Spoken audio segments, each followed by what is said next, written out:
एक शख्स ईद के दिन ससुराल गया। सास ने मुर्गी पकाकर सामने रख दी। दामाद साहब ने अज़रा तकल्लुफ़ कहा कि इसकी क्या ज़रूरत थी। सास ने कहा, कोई बात नहीं बेटा, हमने 10 मुर्गियाँ पाली हुई हैं, हम यूँ समझ लेंगे कि एक मुर्गी को कुत्ता खा गया।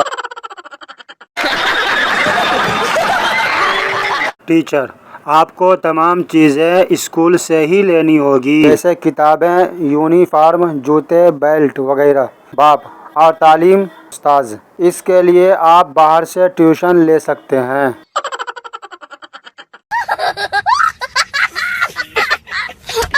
बाप, क्या हुआ, इम्तिहान कैसा रहा? पप्पू, बस पहला सवाल छूट गया। बाप, ओहो, चलो कोई बात नहीं, बाकी तो ठीक गया ना। पप्पू, तीसरा सवाल मुझे आता नहीं था, चौथा करना भूल गया और पांचवा नज़र ही नहीं आया। बाप गुस्से से, और दूसरा सवाल? पप्पू, बस सिर्फ वही गलत हुआ।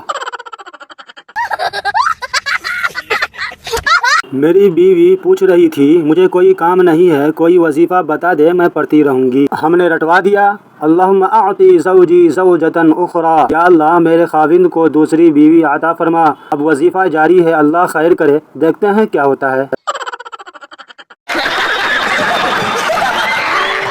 पठान बीवी को घुमाने के लिए कब्रिस्तान ले गया। बीवी ने कहा, यह क्या घूमने की जगह है? पठान ने कहा, पागल की बच्ची, यहाँ आने के लिए लोग मरते हैं, तू नखरे करती है।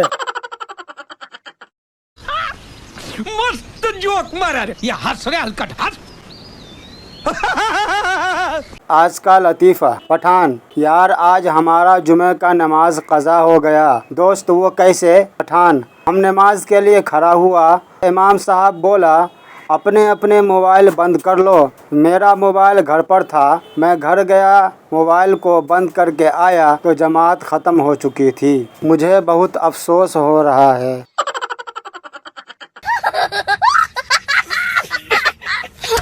मज़ाहिया लतीफ़ा। एक दिन की बात है, एक बस हादसे का शिकार हो गई। बस में सवार लड़की की टांग टूट गई। लड़की रोते हुए कह रही थी, हाय मेरी टांग टूट गई, हाय मेरी टांग टूट गई। बस में सवार मौलवी साहब को रहा नहीं गया। उसने कहा, कंट्रोल योर सेल्फ प्लीज़, सब्र करें। उस लड़के को देखो, वो मर गया है, फिर भी खामोश लेटा हुआ है। सब लोगों को खुश रखना तराजू में जिंदा मेंढकों को तौलने जैसा है। एक को बैठाओ तो दूसरा फुदक जाता है। बात तो सही है।